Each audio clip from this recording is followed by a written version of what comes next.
બોલો સતગુરુદેવની જય. પોપટરામ બાપાની, દુધેશ્વર માતની, લાવેશ્વર નાથની, ઉગમેશ્વર નાથની, ઈર્ષાગર ભગવાનની, સતગુરુદેવની જય. આપણામાં પહેલાં બેનું ગાતા કે બગલો આવે ને જાય, બગલો ખાલી ફેરા ખાય, સાંજ સપટીઓ ચાલ્યો જાય, જૂનાગઢમાં માલ્યો જાય. બગલો આવે ને જાય એટલે બગલા જેવા જીવ હિંસાના અનેક કર્મો કરીને આપણો જીવડો એ જ બગલો છે. આ પૃથ્વી લોક ઉપર આવે છે ને જાય છે, જન્મ ધારણ કરે મરે છે, ફરીવાર જન્મ ધારણ કરે ફરીવાર જાય છે. આવું તો આપણો જીવડો લાખો કરોડો જન્મ ધારણ કરેલા છે. પણ એ ક્યાં સુધી છે? એ જીવનો મોક્ષ ન થાય ત્યાં સુધી. મોક્ષ એટલે આપણે અત્યારે ચાલુ કાળમાં જીવન જીવવી છે. આપણા મનને અનેક વિષય પદાર્થો પર મોહ છે. અનેક ઠેકાણે આપણું મંદડું બંધાય છે. આ મોહ છૂટી જાય એ પણ ક્યારે છૂટે? સમર્થ તત્વવેતા બ્રહ્મનિષ્ઠ અને ક્ષોત્રી એવા સદગુરુ મળે એ શરણમાં શુદ્ધ અદ્વૈત પ્રેમ પ્રગટે. સાથોસાથ શ્રદ્ધા, વિશ્વાસ અને પ્રેમ સદગુરુ ઉપર રહે તો આપણો ધીમે ધીમે કરીને મોહ એ ટળી જાય છે. મોહ ટળ્યો એટલે મોહનો ક્ષય, ક્ષય એટલે નાશ. મોહનો નાશ થયો એ જ મોક્ષ છે. મોહનો નાશ થયો ત્યારે જન્મ મરણ નથી. તો આપણને એમ થાય કે જન્મ મરણ નથી તો આપણે ક્યાં આવીશું? પણ મોહ છે એ આપણા મનને છે, અને એ જ મન ભજન કરતા કરતા જે નામ મળ્યું એ નામનું સ્મરણ કરતા કરતા આત્મામાં સમાઈ ગયું. સમાઈ ગયું પછી મન જ ન રહ્યું તો એને જન્મમાં મરવા પાણું ક્યાં રહ્યું? દેહ તો આવે ને જાય છે, એ તો જડ છે. કર્મને આધીન કર્મ પ્રમાણે થાય છે. આપણો કેવે ઠેકાણે જન્મ થાય? ક્યાં ગામમાં થાય, ક્યાં કુટુંબમાં, કેવા માતા પિતા, કેવા સગાવાલા, કુટુંબ સમાજ, ધન સંપત્તિ કે શરીર મળે, આ બધું આપણા કર્મ પ્રમાણે આપણને પ્રાપ્ત થાય છે. પણ જો મન ન રહ્યું તો પછી આત્મા અજન્મા કહેવાય છે. આત્માને જન્મ કે મરણ નથી, આવન કે જાવન નથી, થવા કે મટવા પણ નથી. એ તો અંદરે છે અને બારે છે. એક ઠેકાણે હોય તો એને બીજે ઠેકાણે જવું પડે, બીજે ઠેકાણે હોય તો એક ઠેકાણે આવવું પડે. પણ બધે જ હોય તો એના વગર અણુ માત્ર જગ્યા ખાલી નથી. આ જગતની અંદર પરિબ્રહ્મ પરમાત્મા આત્મ સ્વરૂપે ખીચો ખીચ ભરેલો છે. એટલે એને આવન જાવન નથી એમ કહી ન શકાય. પણ આપણા જેવા કર્મ છે એ પ્રમાણે શરીર મળે, અને એ શરીર જળ હોય. જળ શરીરને ચેતન બનાવે છે, અને એ ચેતન બનાવે છે એનાથી આપણે જીવન જીવીએ છીએ. પણ એકવાર જો એ ચેતનની ઓળખાણ થઈ ગઈ તો આવન જાવન રહેતું નથી. એટલે બગલો એટલે આપણો જીવ આવે ને જાય છે. જ્યાં સુધી કર્મવાદની અંદર જ્યાં સુધી મનોપ્રદેશની અંદર જીવન આપણું ચાલે છે ત્યાં સુધી આવન જાવન છે. પણ આપણે કીધું એમ આત્મ સ્વરૂપમાં લઈ થતા આત્માને આવન જાવન નથી. કારણ કે બધ્યેય છે તો એ ક્યાં આવે જાય? તો બગલો આવે ને જાય, બગલો ખાલી ફેરા ખાય.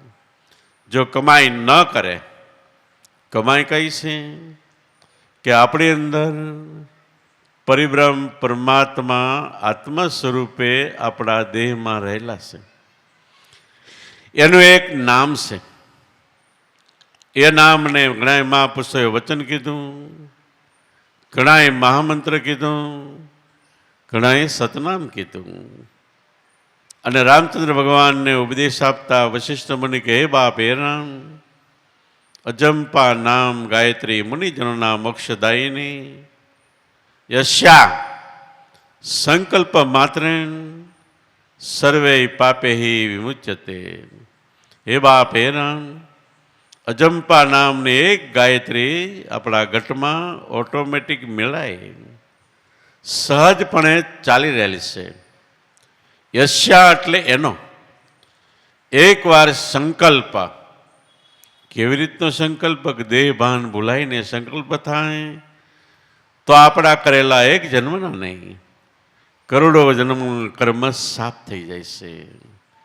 તો એવું નામ આપણે આપણા દેહમાં આવે, બાળક રૂપે આપણો જન્મ થાય, નામ આપણા શ્વાસમાં પ્રવેશે ત્યારે આપણે બાળક રૂપે સજીવન થાય છે.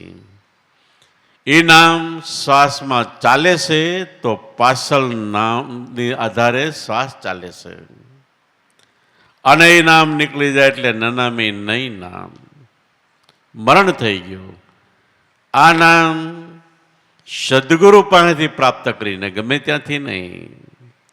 કોઈ તત્વવેતા બ્રહ્મનિષ્ઠ અને ક્ષોત્રી એવા સદગુરુ પાસેથી પ્રાપ્ત કરીને એ નામનું સ્મરણ એટલે અંતરમાં મનોમન માળા કરવી.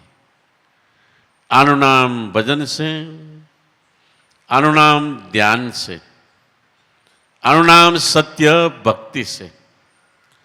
તો એ સત્ય ભક્તિ ચાલુ થાય એટલે મેળાએ સહજપણે ઓટોમેટિક મન મનત્વ મોહ છોડી દેશે. જેમ સવારે સૂર્ય ઉદય થવાની તૈયારી હોય, હજી સૂર્ય કરોડો માઇલ સેટો હોય ત્યાં જગતમાંથી અંધકાર નીકળવા માંડી જાય છે. એમ જ્યારે આવી રીતે નામમાં આપણું મન વયું જાય ત્યારે 1, 2, 5 નહીં, આપણો જીવડો લાખો કરોડો જન્મથી ભટકતો રખડતો ચાલ્યો આવે છે. આ જીવડાની ઉપર કામ, ક્રોધ, મોહ, લોભ, છલ, કપટ, ભ્રમણા, રાગ, દ્વેષ, ઈર્ષા, મારું તારું, દગો, કૂડ, કપટ, પ્રપંચ, પાખંડ, અનાચાર, ભ્રષ્ટાચાર, દુરાચાર, વ્યભિચાર, આવા અનેક થર લાગેલા છે. બધું નષ્ટ થઈ જાય છે. પણ જો ન થયું તો સાંજ સપટીઓ ચાલ્યો જાય ને જૂનાગઢમાં માલ્યો જાય. વારંવાર દેહ ધારણ કરવા પડે છે. પુનરૂપી જન્મ, પુનરૂપી મરણમ, પુનરૂપી જન્ની જઠરે સૈનમ. હર વખત જન્મવાનું, હર વખત વૃદ્ધાવસ્થા, હર વખત મરણ.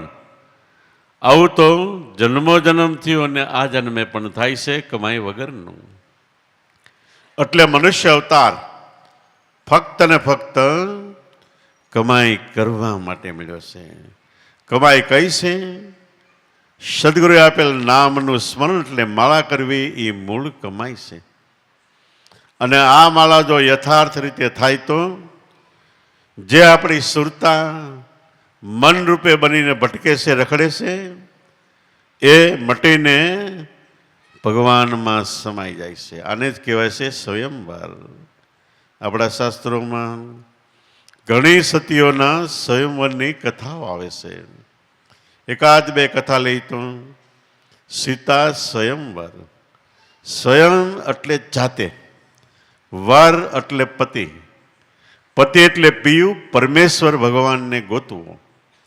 દરેકે સદગુરુ દ્વારા એણે આપેલ નિશાન દ્વારા આપણે જાતે જ આપણો પતિ એટલે આત્માને ગોતવો, અનુભવ કરવો. બીજી રીતે કહી તો દરેકે ભગવાનનું ભજન કરવું જ પડશે, અને એ કર્યા વગર કોઈ દિવસ કોઈનો છુટકારો આવતો નથી. તો સ્વયં એટલે જાતે પરિબ્રહ્મ પરમાત્માને ગોતવા અને ઓળખવાને એમાં મળવું. આનું નામ સ્વયંવર છે. સીતાનો સ્વયંવર થયું, અને કેટલાય દેશ વિદેશથી આવેલા. રાવણ જેવો રાવણ એ વખતે દુનિયામાં શક્તિશાળી કહેવાતો, છતાંય સ્વયંવરમાં શરત હતી કે ધનુષ બાણને તોડવું. શિવ ધનુષ હતું. સીતાજી જ્યારે નાના હતા ત્યારે શિવ ધનુષને રમકડાની જેમ ઘોડો ઘોડો કરીને રમતા હતા, અને ઈચ્છા ન હોય તેને મૂકી દેતા હતા એક બાજુ.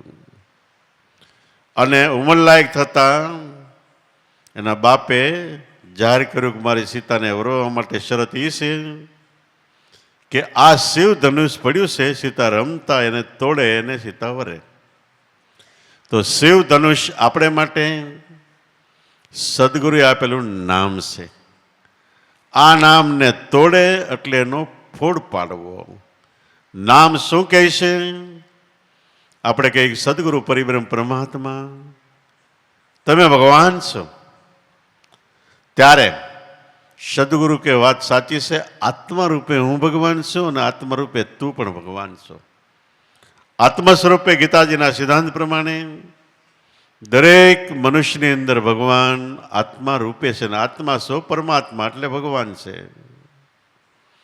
તો આ વચનનો ફોડ છે, એવી જેને સમજણ થાય એને શ્રુતા રૂપી સીતા વરે, એટલે શ્રુતા શબ્દનું એક ઘર થાય.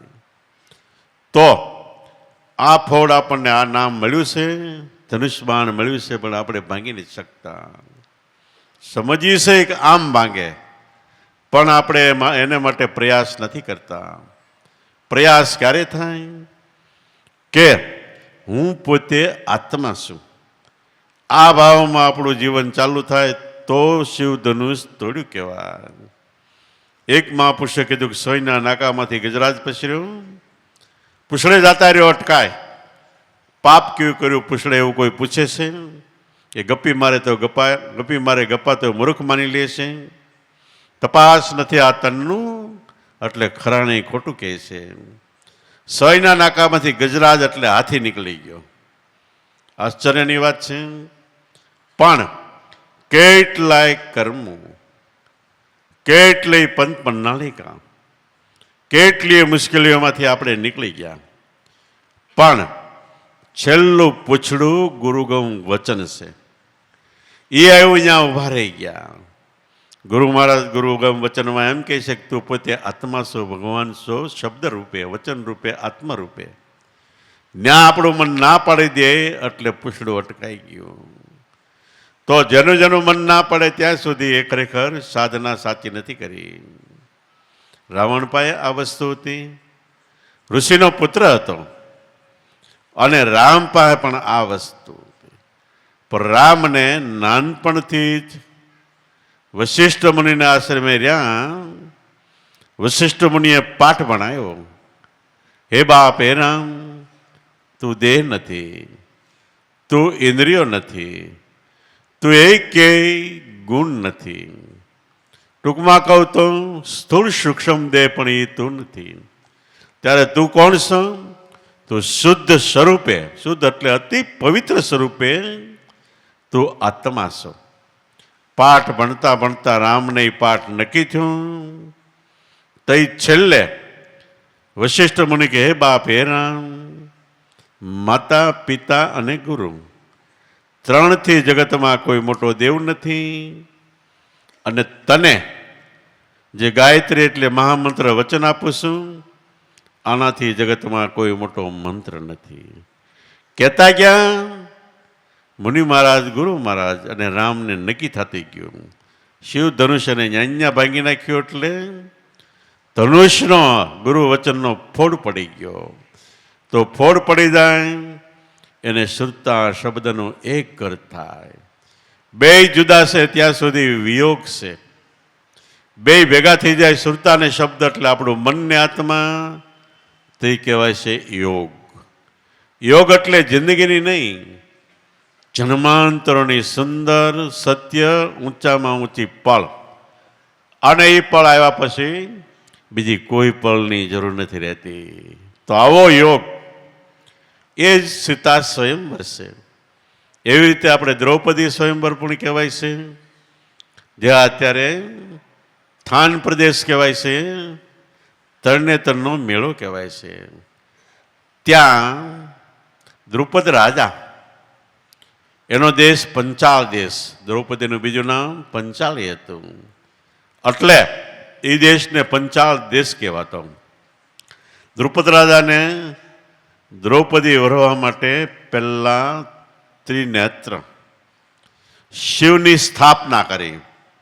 શિવને બે આંખ ને એક ત્રીજા આંખ કપાળમાં, તો જે જીવ મટી જાય અને શિવ સ્વરૂપે ધારણ કરે એને ત્રીજી આંખ એટલે દિવ્ય નેત્ર. અર્જુનને કૃષ્ણ ભગવાન ગીતામાં કહે, અર્જુન તારે જો મારું અસલ રૂપ વિરાટ રૂપ એના દર્શન કરવા હોય તો દિવ્ય નેત્રની જરૂર પડશે. આ ચામડાની આંખથી મારા દર્શન નથી. દિવ્ય નેત્ર અંતરચક્ષુ, એ અંતરચક્ષુ સ્વરૂપે શિવ ગુરુ મહારાજની પહેલી સ્થાપના કરી.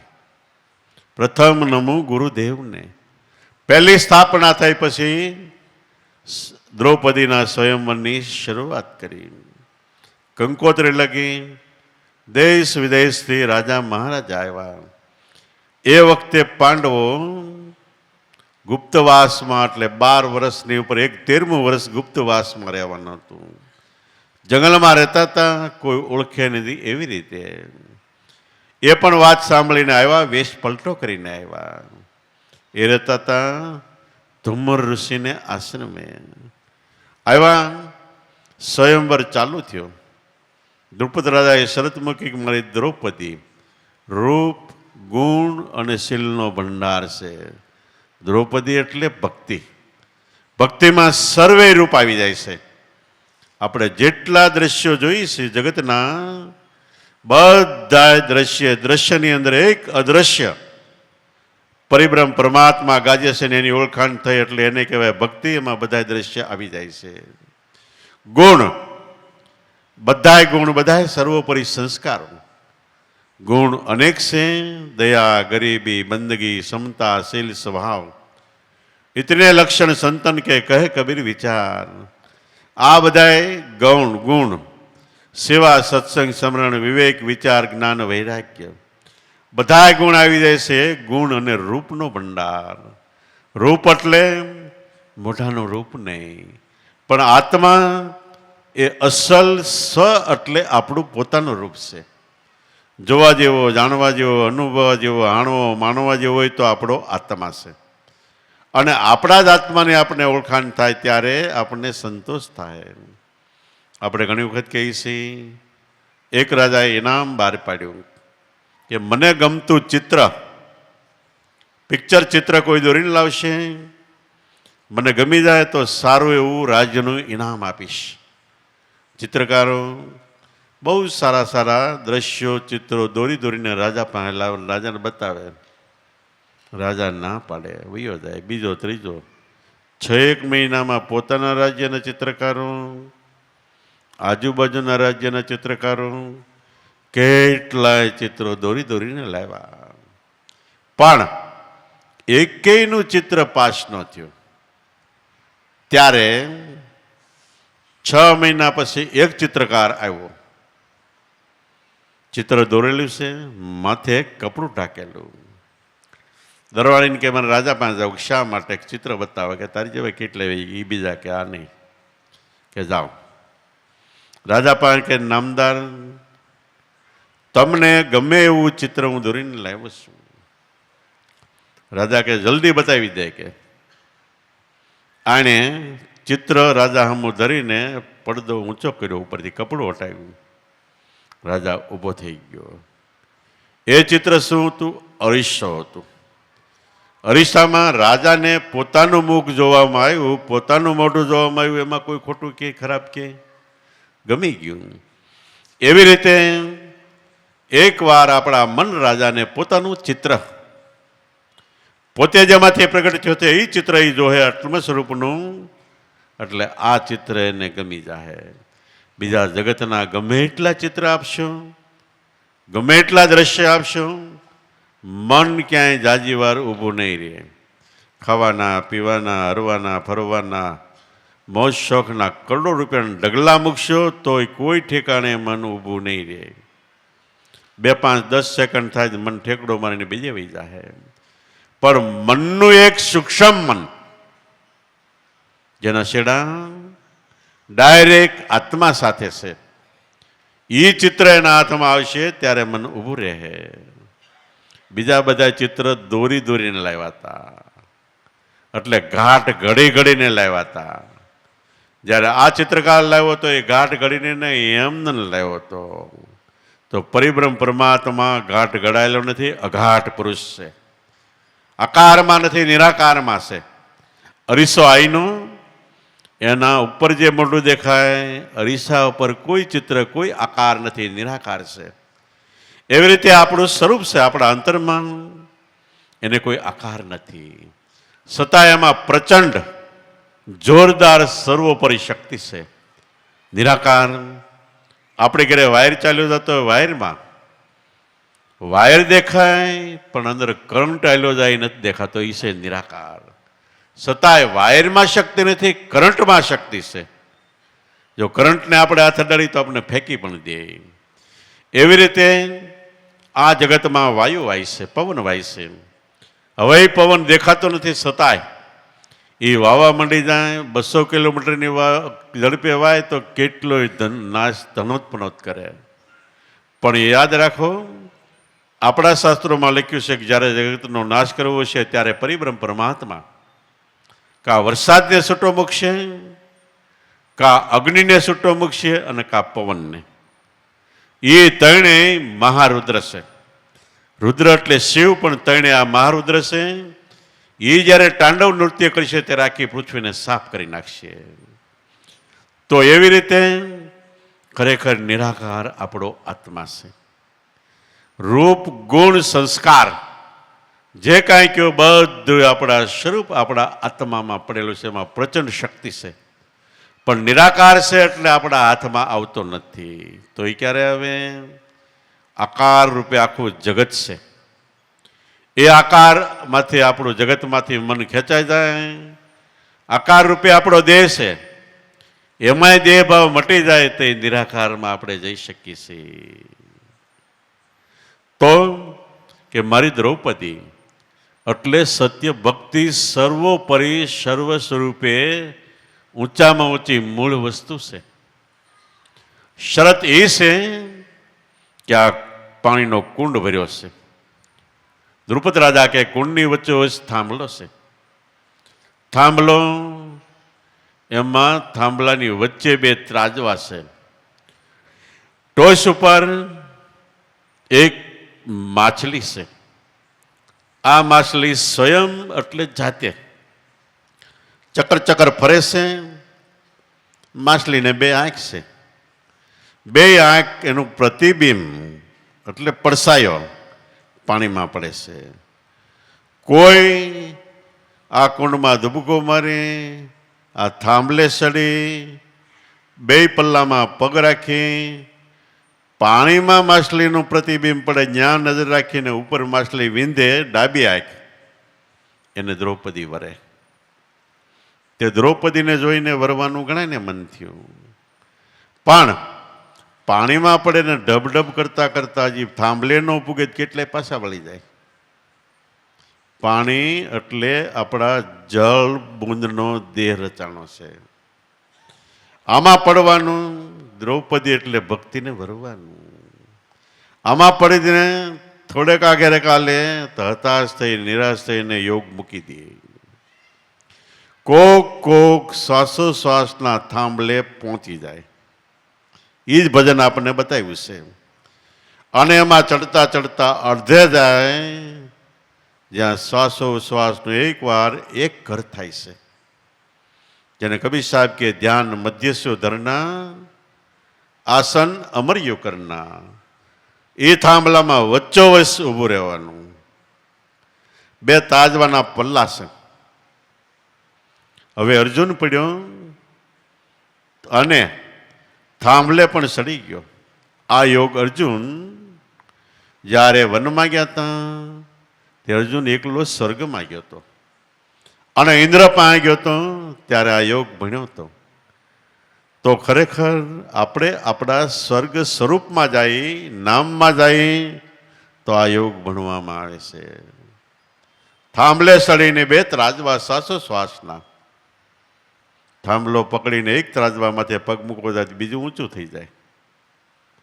વળી આની માથે પગ મૂકવા જાય તો ઓલું ઊંચું થઈ જાય. ઘણી વાર મહેનત કરી. બે તાજવાના પલ્લા સરખા નથી થતા અને સરખી રીતે ઊભો રહી શકતો નથી. તઈ એને યાદ આવ્યું કે હવે શું કરવું. તઈ આમ સભામાં જોયું, કૃષ્ણ સામે જોયું. તરત કૃષ્ણે સદગુરુની શાંતિ, એણે બે ત્રાજવા ઉપર બ્રહ્માંડનો વજન મૂકી દીધો એટલે ઊંચા નીચા થતા બંધ થઈ ગયા. તો સદગુરુ કૃપા એની સામે આપણી દ્રષ્ટિ હોય તો શ્વાસોશ્વાસની વધઘટ ગતિ મટીને સમતોલપણું આવે છે. તઈ આપણા બે પગ સરખા એની ઉપર રહે છે. પગ રાખ્યા, ધનુષબાણ સડાયું, નીચે જોયું તો માછલી ચક્કર ચક્કર ફરે છે અને પાણીમાં પ્રતિબિંબ પડે છે. હવે માછલી ચક્કર ચક્કર ફરે છે, એને વીંધવી કેવી રીતે? કારણ કે જો એમનન બાણ જવા દે તો કદાચ માથા ઉપર જાય, પણ આ બે આંખ વીંધા જાય, ભોડું ઉડી જાય. વરવામાં ફક્ત એક આંખ વીંધવાની હતી. આપણે માટે પાણીમાં એટલે નીચે જોવાનું, શ્વાસોશ્વાસનું વજન કરતા નાભીમાં દ્રષ્ટિ કરવાની, પાતાળમાં. અને ઉપર ચક્કર ચક્કર માછલી આપણું મન ફરે છે. એને બે આંખ છે, એક વાસનિક અને એક સ્થાનિક. વાસનિક આંખને ગુરુ વચનનું બાણ મારીને પાડી દેવાની છે, ફોડી નાખવાની છે. તો સ્થાનિક આંખ છે એનાથી અંતરદ્રષ્ટિ થાય છે. એમાં એણે જોયું કે આનો કેમ મેળ ઉતારવો. ઘણીવાર પોતાની બુદ્ધિથી અજમાઈશ કરી, મંત્ર બોલ્યો, કેટલું કર્યું પણ મેળ ન આવે.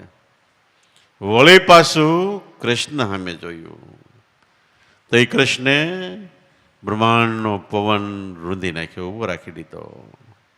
આપણે અંદર બ્રહ્માંડનો પવન શ્વાસોશ્વાસ એ જ્યારે સ્થિર થવા મળશે તો એ આપણી મનરૂપી માછલી સ્થિર થાય. વાય છે ત્યાં સુધી વા અને પડી જાય એટલે પવન. જ્યાં સુધી આપણું મન જગતમાં રખડે છે ત્યાં સુધી વા છે, ભંગોળાય છે જગતમાં, સંકલ્પ વિકલ્પ વિચારોમાં રખડે છે. પણ એ મન પડી જાય તે પવન પ્રાણમાં વહી ગયું. કારણ કે પ્રાણમાંથી મૌન નીકળ્યું છે. મનનું જન્મ સ્થાન, ઉગમ સ્થાન પ્રાણ છે. મન એ જ આપણું હનુમાનનું રૂપ છે. આપણે હનુમાનને ક્યાંક ક્યાંક કહીને વાયુ પુત્ર. તો આપણું મન વાયુમાંથી પ્રગટ થયું, પ્રાણમાંથી, એટલે વાયુપુત્ર મન કહેવાય છે. તો એ કૃષ્ણે બ્રહ્માંડના પવનને રૂંધ્યો એટલે ઊભો રાખ્યો. એટલે આંતરદ્રષ્ટિની વાત છે. ઊભો રાખ્યો એટલે માછલી ફરતી બંધ થઈ ગઈ. પણ સે જ્યાં છે ત્યાં જ હતી. એનું ચોખ્ખું પ્રતિબિંબ પાણીમાં દેખાણું, બે આંખ દેખાણી. પછી અર્જુને નિશાન લઈને બાણ જવા દીધું તો ડાબી આંખ એટલે વાસનિક આંખ ફૂટી ગઈ. સભા મધ્યે જય જયકાર થઈ ગયો. દ્રૌપદી વરીશ અર્જુનને. દ્રૌપદી એટલે સત્ય ભક્તિ. આવી રીતે જે જળબુદ્ધના દેહમાં દુબકો મારે, શ્વાસોશ્વાસના થાંભલે સડે, બેયનું એક ઘર કરે અને શબ્દના બાણથી વાસના મારે, એને સત્ય ભક્તિ દ્રૌપદી વરે. હવે લઈને દ્રૌપદીને લઈને કે કુંતા માતા પાસે ગયા. કુંતા માતા કે રૂમમાં હતા અને એને બાનું ખડે કે માં અમે નવી ચીજ લાવ્યા છીએ. કુંતા માગતા કે જે લાવ્યા એ પાંચે વેચીને ખાજો. કે દ્રૌપદી 5 ભાઈને વરી, એ સતી ન કહેવાય, પણ દ્રૌપદી એટલે સત્ય ભક્તિ 5 નહીં 1000ઓને વરે તો સતીત્વ એનામાં અમર રહેશે. આ સ્વયં વર્ષ એટલે જાતે પરિબ્રહ્મ પરમાત્માને પામવાની વાત છે. એટલે બીજી રીતે કહી તો સદગુરુ શાન કરીને પૂર્ણપણે બધી વસ્તુ સમજાવે છે, પણ થોડોક પ્રયાસ, થોડોક પુરુષાર્થ, સમરણ ધ્યાન એ આપણે જાતે જ કરવું પડે. તો એવી રીતે જાતે મહેનત કરીને અભણ, અજ્ઞાન, અબુધતા એ પણ આપને ટેકો દેવા થઈ ગયા. તો એવી રીતે આ સ્વયંવરની અંદર એક વચ્ચે ઘટના બનેલી કે દેશ વિદેશના રાજા ખલાસ થયા, પણ કોઈથી એ મચ્છવેદન ન થયું. તઈ દ્રુપદ રાજા કૃષ્ણ પાસે ગયા કે જગતની અંદર કોઈ શૂરવીર યોદ્ધો લાગતો નથી. કૃષ્ણ કે હોય ને, કેમ ન હોય? ક્ષત્રિય હોય તો કે આ મચ્છવેદન ન કરે? હવે હું હતાશ થઈ ગયો છું, મારી દ્રૌપદી કદાચ કુંવારી રહે. કૃષ્ણ કે ન રહે. હું કહું એમ તમે બોલતા જાઓ, સભામાં 3 આટા મારો. દ્રુપદ રાજા કે શું બોલું? ત્યારે કૃષ્ણ કે રૂપ રંગ કા કામ નહીં, ક્ષત્રિય બચ્ચો જોઈ આપ. જાત છુપાવીને જે બેસી રહે એટલે લક્ષ્યવેદન કરવા ઊભો ન થાય ને બ્રહ્મહત્યાનું પાપ. રૂપ રંગનું કામ નહીં. ભક્તિ રૂપી દ્રૌપદીને વરવું હોય તો રૂપનું કામ નથી, રંગ રોગાન બહારનું ડેકોરેશન આ તે એ પણ કામ નથી. રૂપરંગ કા કામ નહીં, ક્ષત્રિય બચ્ચો જોઈએ આપ. ક્ષત્રિય એટલે સુરવીર, માથા પડી જાય એની પરવાર નહીં, એનું નામ સુરવીર છે.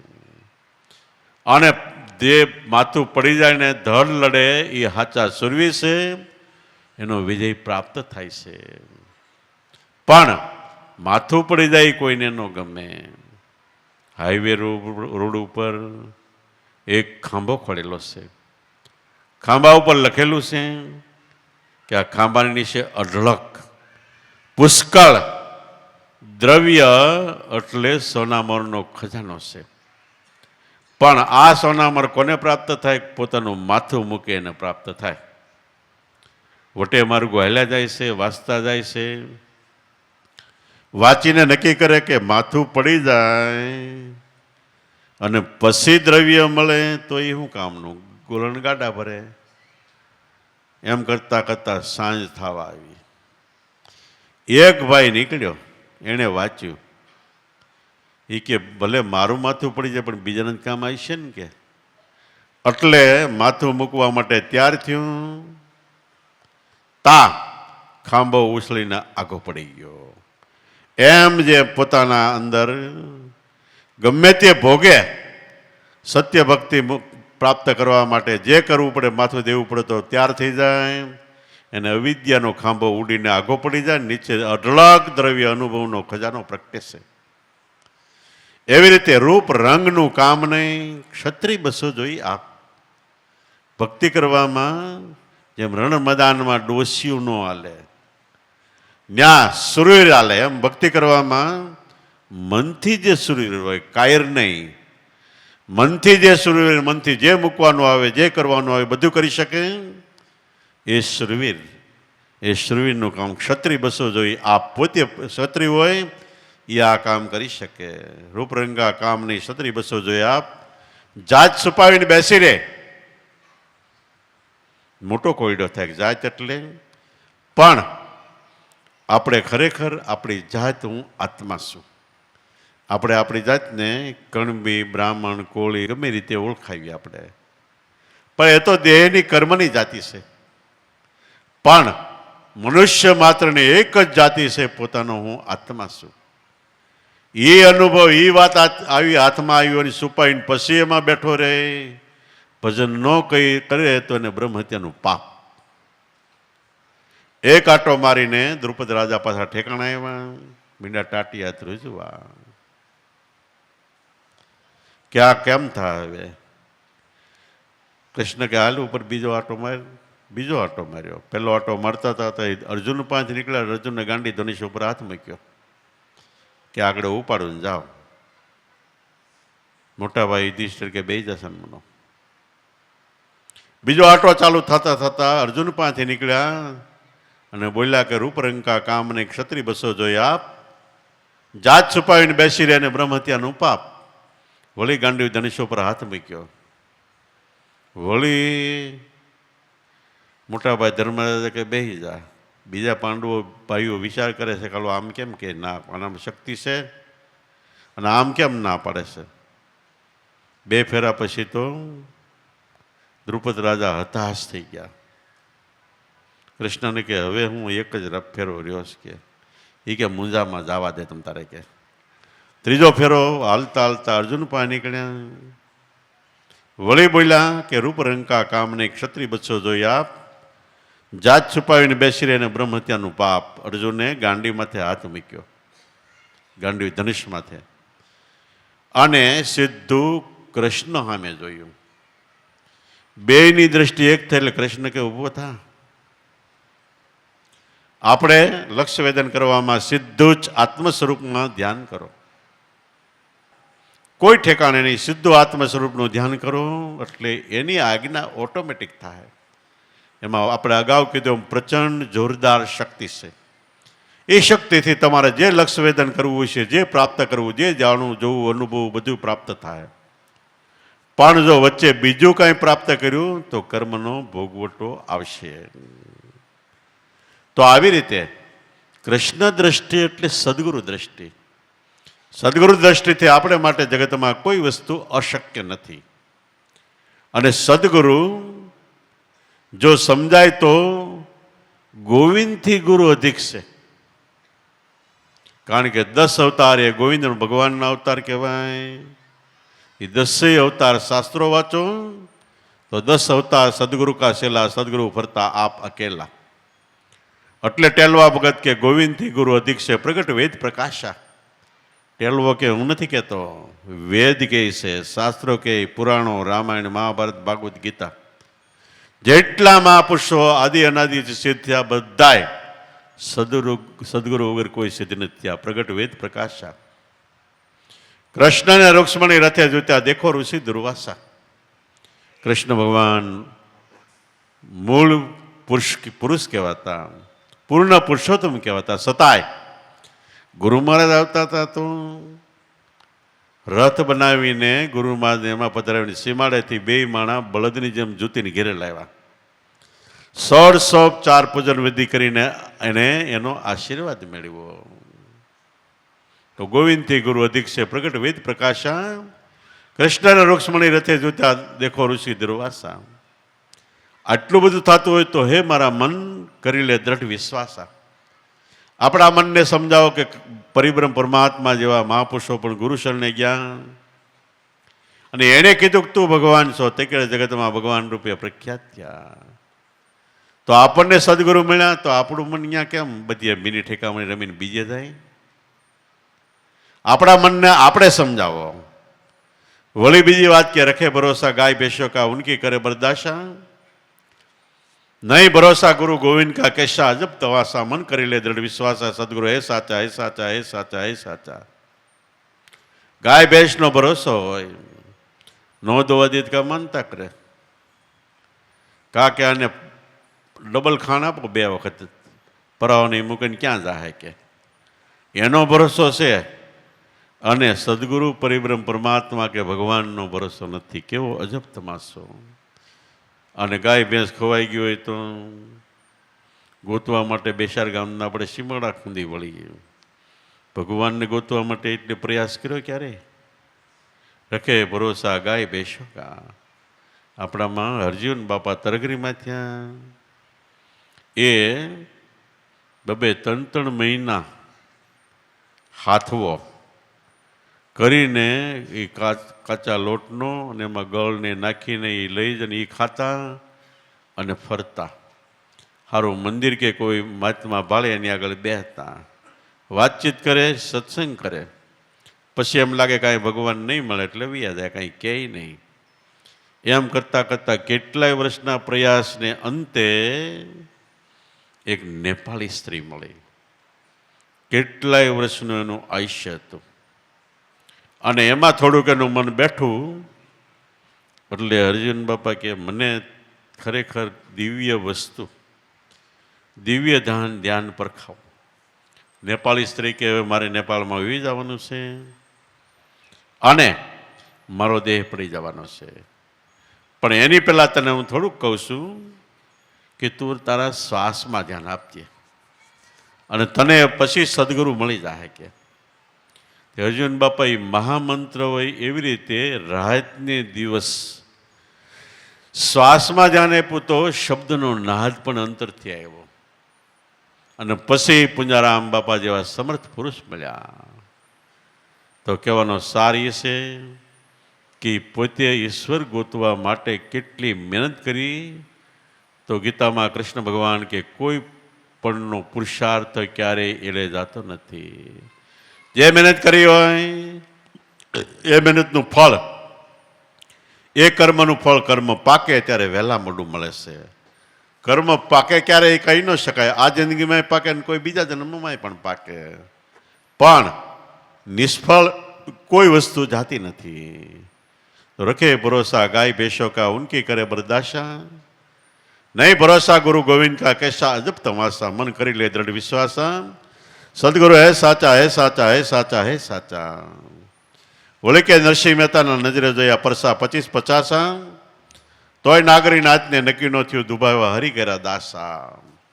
ખાલી પરચાથી કામ નથી થતું. પરચો કદાચ તમે ભાળી જાવ તો થોડોક વાર પછી એમાંથી વિશ્વાસ પણ ઘટી જાય છે. નરસિંહ મહેતાના જીવનમાં એમ કહેવાય કે ભગવાન 252 વખત કામ કરવા આવ્યા હતા અને 4-5 કામ તો એવા હતા કે જગ જાહેર. હુંડી સ્વીકારી, પછી બાપનો શ્રાદ્ધ કરાવ્યું.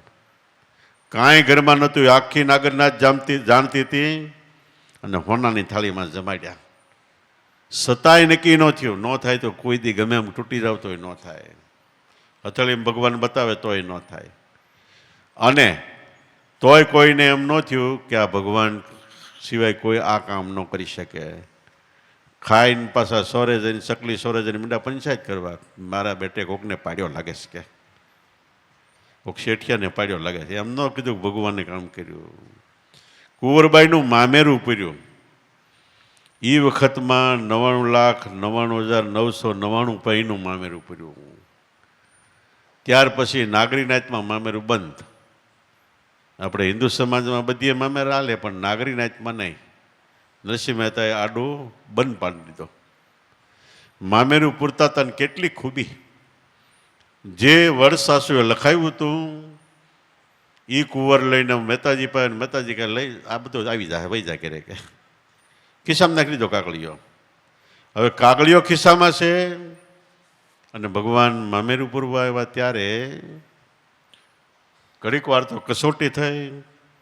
નરસિંહ મહેતાએ મામેરું પૂરવામાં માંડવામાં જઈને બેઠા ને મીડા ભજન ગાવા. 1, 2, 3 ને 4 ગાય, કાકરીને ધૂળ ને ગાળ્યું ને બધો વરસાદ આવ્યો. પછી ભગવાન આવ્યા અને એમ કહેવાય પહેલી વસ્તુ જે વડસાસુએ લખાવી હતી એ પહેલી મૂકે, બીજી લખાવી બીજી, ત્રીજી મૂકે ત્રીજી. આ કેટલો જબરજસ્ત દોર છે પરિબ્રહ્મ પરમાત્મા સાથે. અને ભગવાનની સાથે લક્ષ્મીજી તો કુંવરબાઈને મીડા બકા ભરવા, વાલ કરવા માંડ્યા. એટલે વેવાણીથી નરસિંહ મહેતાની, નરસિંહ મહેતા પાસે આવીને કે આ કોણ છે, કે ઓલા નરસિંહ મહેતાની લક્ષ્મીજી પાસે આવીને કે તમે કોણ છો, કે આટલું બધું વાલ કરો છો, મહેતાજી કાંઈ બીજું ઘર કર્યું છે, કે તો કે ના ના એમ નથી, પણ અમે આવ્યા પણ તમે નહીં જાણ્યા. લક્ષ્મીજી વેવાણને કહે છે કે અમે આવ્યા પણ તમે નહીં જાણ્યા. સંતો, મહાપુરુષો, દેવી દેવતા, છેલ્લે રામકૃષ્ણ જેવા અવતારી પુરુષો આ જગતમાં આવે તે જગત જાણવાવાળા થોડાક જ જાણે. રામ હાજર હતા તઈ એમ કહેવાય કે રામના દર્શન થાય બેડો પાર થયા. એ વખતે જગતમાં કેટલાય દર્શન કર્યા છે. રામની લડાઈમાં રામ મોર હતા, કેટલાય ન ભળી ગયા, બેડો ન પાર થાય. એમ જેમ સેમ ઓળખાય તો બેડો પાર થાય. કૃષ્ણને કેટલાય જોયા છે છતાંય બેડો પાર ન થયો.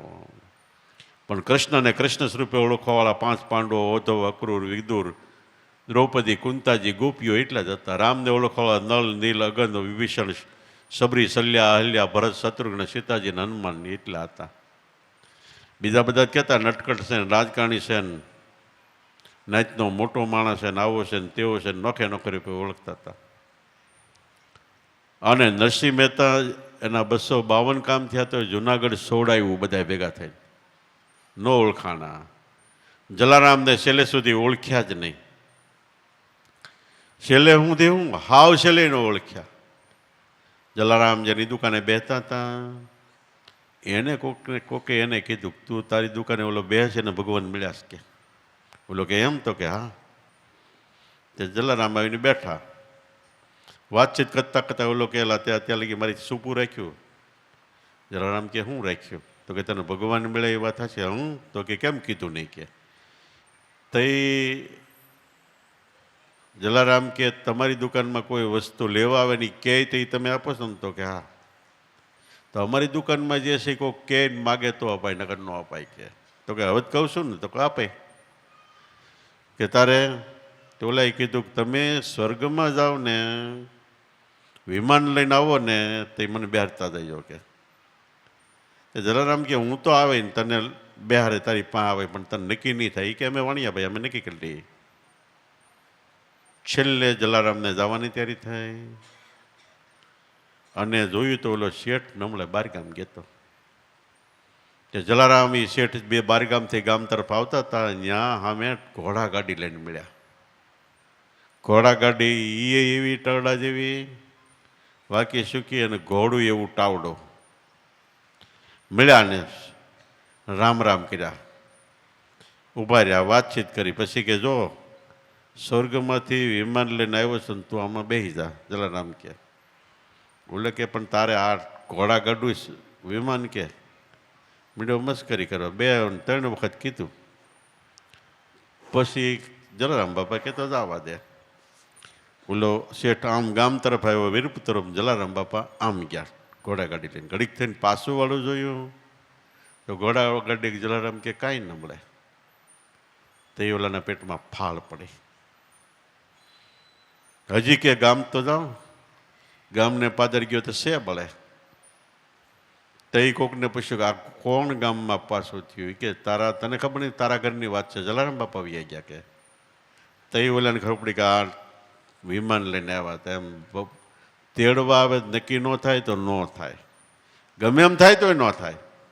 છતાંય સંતોની દયામાં કૃપા દ્રષ્ટિમાં આવી ગયા હોય તો એ ગમે એમ કરીને એન કેન પ્રકારને જીવનો બેડો પાર કરે છે. એક બાબા કોહ હાંકતા હતા. પેલા મશીન નહોતા, પંપ નહોતા, એટલે કોહ હાંકતા હતા. ત્યાં નારદ મુનિ નીકળ્યા, પાણી પીવાઈ ગયા. ઓલે દોડીને પગે લાગ્યો, બાબા એ કે તમે તો મહાપુરુષનું નામ છે ને તેમ છે ને તમે કોણ? કે હું નારદ મુનિ. તો કે તમે પૃથ્વીલોકના સંદેશા સ્વર્ગમાં લઈ જાઓ, સ્વર્ગના અહીં પૃથ્વીલોકમાં લાવો. તો કે હા. તો કે મારું એક જોતા હો ને. કે હું મારે સ્વર્ગમાં સ્થાન છે? કે હા અત્યારે ચાલો લઈ જાઓ. એ કે અટણ નહીં, હજી આ કો હાલે છે, આ ઘઉં વાવ્યા છે, પાકવાને વા છે, બધું થઈ જાય, રેડી થઈ જાય પછી છે ને એક છોકરાને લગ્ન કરવાના છે, એ થાય પછી આવું કે. પણ તમે પાછા ફરી વાર આવજો કે ગમે એમ થાય મને લઈ જાય. આવડા નારદ મુનિ કે વાંધો નહીં. વળી નારદ મુનિ આવ્યા અને બાબા દોડીને પગે લાગ્યા. વાહ વાહ, આનું નામ સંત કહેવાય. તરુવર સર્વત સંતજન, ચોથા વર્ષ બે પરમારથને કારણે આ ચારે તરિયા દે. નારદ કે એ વાતું જવા દે અને હું તને લેવા આવ્યો છું કે. એ કે એમ નહીં, ઊભા રહ્યો. છોકરાને લગ્ન થયા, એના ઘરના આણું ગયા છે, એને છોકરો થાય એ જોતો જાઓ અને પછી આવું કે. તમે આવજો. નારદ કે પણ આ બીજી વખત તો આવ્યો કે નહીં, હજી એકવાર આવજો કે. મારા હમશે ન આવત કે. તા નારદ કે આ તો ખરો છે. વળી ભગવાનને કીધું. ભગવાન કે આયુષ્ય નહીં ગમે એમ કરી. તો ત્રીજી વાર ગયા નારદ. ભગવાનને કીધું. ભગવાન કે આયુષ્ય નહીં. ત્રીજી વાર ગયા હતા. એ બીજો હાંકતો હતો છોકરો. એને પેલા ભાભા કો હાંકતા તે ક્યાંય ગયા. તો છોકરાએ કીધું એ સ્વર્ગમાં ગયા છે કે નારદ મુનિ કે સ્વર્ગમાં નથી આવ્યા, ત્યાં અમારા કોમ્પ્યુટરમાં તો એનું નામ હોય કે એ પાસા ત્યાં હશે કે. તો નારદે કર્યું ધ્યાન, તે કૂવામાં પાણીમાં ઓછું પાણી હતું તે ડેડકો થઈને છોકરાને પાણી વધે એટલે ડેડકો થઈને કૂવાની હરી મોટી કરતા હતા, મોટો ડેડકો. તે છોકરાને કે ઓલો મોટો ડેડકો છે ને પાતાળીઓ એ કાઢી દે કે. છોકરાને એમ કે કાંઈક જરૂર હશે નારદ આ મહાત્માને. ડેડકો બહાર કાઢ્યો, નારદ મુનિ એક ખોટો મારીને સ્વર્ગમાં લઈ ગયા. તો એની દ્રષ્ટિમાં જે આવ્યા હોય એને કોઈ દિવસ મહાપુરુષો ન લઈ જવા દેતા નથી. ઉગારામ બાપા છેલ્લે એમ કહેતા મારી દ્રષ્ટિમાં મારી સુરતામાં આવી ગયા હોય, કર્મ સંજોગે માણસનો અવતાર સાણીને ઢોર થઈને ઓકળામાં ઓખર કરતા હશે, ત્યાંથી ખેંચીને પાછા શરણમાં ન લઉં તો હું ઉગારામ હીરસાગર નહીં એવું કહેતા. તો આવી સંત દ્રષ્ટિ મહાપુરુષોની દ્રષ્ટિ છે. એ દ્રષ્ટિવાળા મહાપુરુષો મળ્યા હોય તો છેલ્લે કહું તો આપણી સુરતારૂપી દ્રષ્ટિ એ તરફ રાખો. જેટલી દ્રષ્ટિ એના તરફ જાય, એક ડગલો આપણે આગળ આવીશું એ તરફ સુરતાથી, તો 2 ડગલા આપણેથી નજીક આવશે. એના કરંટમાં, એની શક્તિમાં, એની સત્તામાં, એના સામર્થ્યમાં આપણે ખેંચતા જાય. અને પરિબ્રહ્મ પરમાત્માને એવો ભાવ જ હોય છે કે મનુષ્ય માત્ર દેવ બને રહે સ્વરૂપે ખેલતા. માણસ માણસ ન રહે, દેવ બની જાય ને સ્વરૂપમાં પોતાના આત્મ સ્વરૂપમાં 24 કલાક એક ધારો ખેલ્યા જ કરે. ભગવાનને આ વસ્તુ વાલી છે. ભગવાનને 2 વસ્તુ વાલી છે, અને એક ભક્તિ વાલી છે, અને એક આપણું હૃદય ચોખ્ખું હોય એ વાલી છે. તો ભક્તિ આ છે, જે વસ્તુ આપણને મળી છે નામનું સ્મરણ કરવું, મનોમન ચિંતવનમાં નામની માળા કરવી. માળા કરવી શા માટે કે એમાં એકવાર એકાકાર થઈ જાય તો એ ભગવાનનું સ્વરૂપ છે. તો આપણે માણસ મટીને દેવ બની જાય છે. મનુષ્ય કયો, દેવ કયો, કિંકર કયો, નાગ કયો, ભૂત કયો, પ્રેત કયો, જે કાંઈ કયો એ બધું મનુષ્ય અવતારની અંદર આ પૃથ્વી લોક ઉપર જ છે. અને ભક્તિ નથી, ભક્તિ વગરનો ભૂત છે. હામો મળ્યો નહીં સારો એ ભૂત છે. મનનો ઈશ મનનો સ્વામી થઈ જાય એ મનુષ્ય છે. અને સહન કરીને પણ જે આ ભક્તિને સ્વભાવી રાખે છે એ દેવગતિ છે. એકવાર શુદ્ધ સરતાનો એક ઘર થઈ જાય એ ભગવંત ગતિ છે. બધી વસ્તુ પૃથ્વી લોક ઉપર છે, પૃથ્વી લોક સિવાય ક્યાંય બહાર નથી. અને યથા બ્રહ્માંડે જેટલું પૃથ્વી લોક ઉપર છે એટલું આપણા દેહ મનની અંદર એની નકલ બીજી છે. આપણી અસલ આમાં છે, નકલ બહાર છે. એટલે જેને જેને અનુભવ થયો, કોઈ એમ કીધું કે તેરા ઘટમાં પીયું બિરાજે, તારા ઘટમાં દેહ મંદિરમાં પરમાત્મા છે. ગોરખનાથ કે ઘટમાં ગંગા, ઘટમાં જમના, ઘટમાં મેરુ મંડાણા, ધરણ ને ગગન 2 ઘટમાં દેખ્યા, ને ઘટમાં સર્વે સમાણા, ઘટમાં એટલે દેહમાં.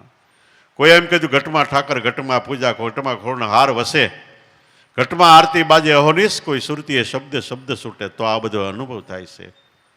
એટલે બહાર ક્યાંય જવા પણ નથી, આપણા અંતરમાં જ છે. શ્રીજી મહારાજ એટલે સ્વામિનારાયણ ભગવાન, એને એક હરિભક્તે પૂછ્યું કે તમે અક્ષરધામના વખાણ કરો છો, અને એ તો અલૌકિક છે, કેટલું કયો છો, એ ક્યાં છે, ત્યાં જવું હોય તો હું બધી ઘણી વસ્તુ એમાં સવાલ પૂછાય એક અક્ષરધામ વિશે. ત્યારે શ્રીજી મહારાજે કીધું, ટૂંકમાં કહું છું કે મારું અક્ષરધામ તમારે ગોતવું, અને 12 ગોતશો તો હજારો લાખો કરોડો માઇલ વયા જાઓ છતાંય કદાચ મળે કે ન પણ મળે, એટલો આગો છે.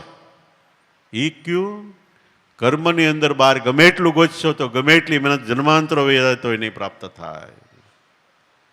કરોડો માઇલ સેટું છે, પણ જો તમે અંતરદ્રષ્ટિ કરશો, માલિપા જોવો તો નજીકમાં નજીકી છે. એટલે આપણે કોઈ ઠેકાણે બહાર જવા પાડવું નથી. નામ મળ્યું છે એમાં દ્રષ્ટિ કરો એટલે પરિબ્રહ્મ પરમાત્મા અક્ષરધામ. કર એટલે દેહ, અક્ષર એટલે આત્મા, અક્ષર એટલે નાશવંત, અક્ષર એટલે અવિનાશી, જેનો નાશ નથી. સ્વર્ગ કયો, ગૌલોક, વૈકુંઠલોક કયો, એ નજીકમાં નજીક આપણા અંતરમાં છે. મહાપુરુષોએ કીધું, વાણીમાં કીધું, છેલ્લા શ્રીજી મહારાજે વચનામૃતમાં પણ કીધું છે. તો આવી રીતે અંતરદ્રષ્ટિ કરીને જગતમાં અનંત અપાર મહાપુરુષો થયા છે. પણ અંતરદ્રષ્ટિ પ્રાપ્ત થવી એ પણ આપણા મહાન ભાગ્ય હોય. સંતોની કૃપા દ્રષ્ટિ આપણી પર પડી હોય અને થોડી ઘણી કમાઈ હોય તો અંતરદ્રષ્ટિ પ્રાપ્ત થાય છે. એ આપણને પ્રાપ્ત થઈ છે. હવે એમાં વારે વારે ડૂબકી લગાવતા ના, એમ કરતાં કરતાં ડૂબકી મારતા મારતા ક્યારેક ડૂબકી આપણી વધારે વહી જાય ને તળિયે વહી જાવ તો ત્યાંથી મોતી ખજાનો છે. આપણે સમુદ્ર છે એને શાસ્ત્રમાં લખ્યું રત્ના કરશે, એટલે રત્નથી ભરેલો છે. પણ પાછું લખ્યું કે પ્રાપ્ત ક્યારે રત્નો થાય કે કોઈ મરજીઓ થાય. મરી અને પછી જીવન જીવે એટલે મરવાની પરવાર નો તળિયે વહી જાય એના હાથમાં રત્નો પ્રાપ્ત થાય છે. એમ મનને મારીને અંતરમાં આ બ્રહ્મસાયરમાં તળિયે વ્યા જાય એને અઢળક રત્નો અમૂલ્ય અનુભવ પ્રાપ્ત થાય છે. તો આવી રીતે ભજન કરીને અનંત પાર મહાપુરુષો ત્યાં એ ભજન આપને મળ્યું છે. તો પહેલું તો આપણો જીવનને ધન્યવાદ છે. એક પગથિયામાં નામમાં મળી જાય એના જીવનને ધન્યવાદ અને કાયમ માટે એનો બેડો પાડીશ છે. બોલો સતગુરુદેવની, પોપટરામ બાપાની, દુધેશ્વર માતની, લાભેશ્વર નાથની, ઉગમેશ્વર નાથની, ઈર્ષાગર ભગવાનની, સતગુરુદેવની. ન મોક્ષો ન બસ પૃષ્ઠે ન પાતાલે ન ભૂતલે અજ્ઞાન હૃદય ગ્રંથ નાશો મોક્ષયતિ સ્મૃત અજ્ઞાન હૃદય ગ્રંથ નાશો મોક્ષયતિ સ્મૃત. હે ગુણીજનો ગોતી લેજો રે, હે ગુણીજનો ગોતી લેજો રે, પ્રગટ પિયુરયાતમ પાસે, પ્રગટ પિયુરયાતમ પાસે. હે ગુણીજનો ગોતી લેજો રે, હે ગુણીજનો ગોતી લેજો રે, પ્રગટ પિયુરયાતમ પાસે, પ્રગટ પિયુરયાતમ પાસે. પિયુરયાતમ પાસે નથી જમીન આકાશે, ગુણીજનો ગોતી લેજો રે, હે ગુણીજનો ગોતી લેજો રે, પ્રગટ પિયુરયાતમ પાસે, પ્રગટ પિયુરયાતમ પાસે. સોહમ મંત્રને સ્નેહથી સાધો, પ્રેમે પ્રકાશ થાશે ભાઈ, પ્રેમે પ્રકાશ થાશે. સોહમ મંત્રને સ્નેહથી સાધો, પ્રેમે પ્રકાશ થાશે ભાઈ, પ્રેમે પ્રકાશ થાશે. બોલે તે બીજો નથી, તત્વમસી એ દર્શાશે ગુણીજનો. બોલે તે બીજો નથી, તત્વમસી એ દર્શાશે ગુણીજનો. ગોતી લેજો રે, પ્રગટ પિયુરયાતમ પાસે, પિયુરયાતમ પાસે નથી જમીન આકાશે, ગુણીજનો ગોતી લેજો રે, હે ગુણીજનો ગોતી લેજો રે, પ્રગટ પાસે પ્રગટ પિયું રે આત્મ પાસે ઘટ ઘટવાસી છે અવિનાશી જાણ્યું એના દાસે ભાઈ જાણ્યું એના દાસે ઘટ ઘટવાસી છે અવિનાશી જાણ્યું એના દાસે ભાઈ જાણ્યું એના દાસે અવર ને મન અટપટુ ભારી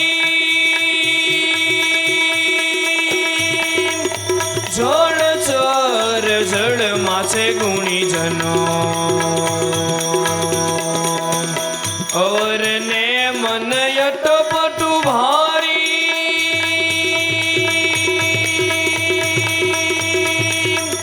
જળ ચર જળમાં છે ગુણીજનો હે ગુણીજનો ગોતી લેજો રે હે ગુણીજનો ગોતી લેજો રે પ્રગટ પિયું રે આત્મ પાસે પિયું રે આત્મ પાસે નથી જમીન આકાશે ગુણીજનો ગોતી લેજો રે હે ગુણીજનો ગોતી લેજો રે પ્રગટ પિયું રે આત્મ પાસે પ્રગટ પિયું રે આત્મ પાસે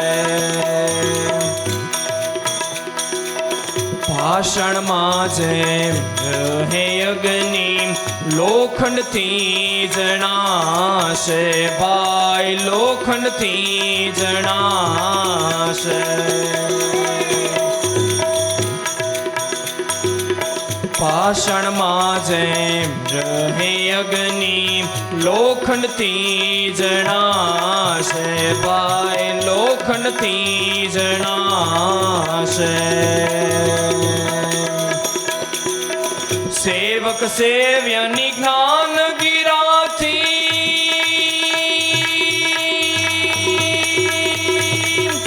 બ્રહ્મ સ્વરૂપે દર્શાશે ગુણીજનો સેવક સેવ્યની જ્ઞાન ગિરાથી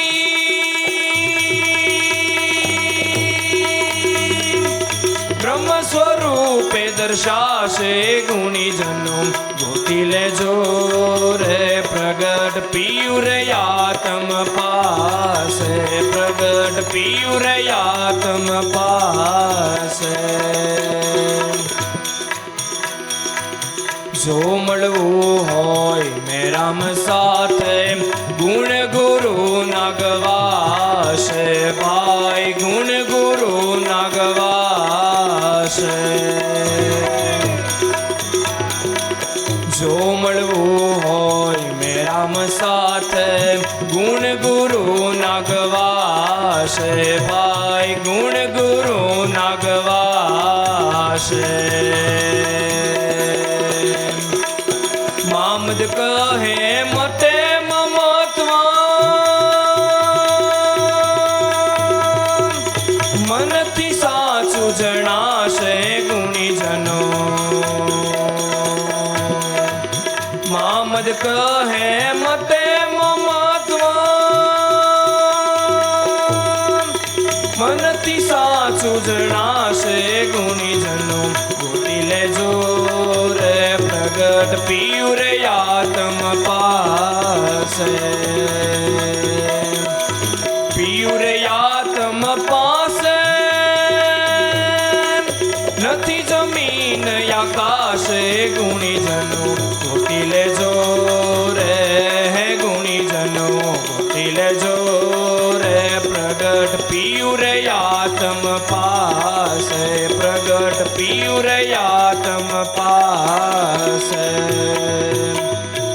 સદગુરુદેવની જય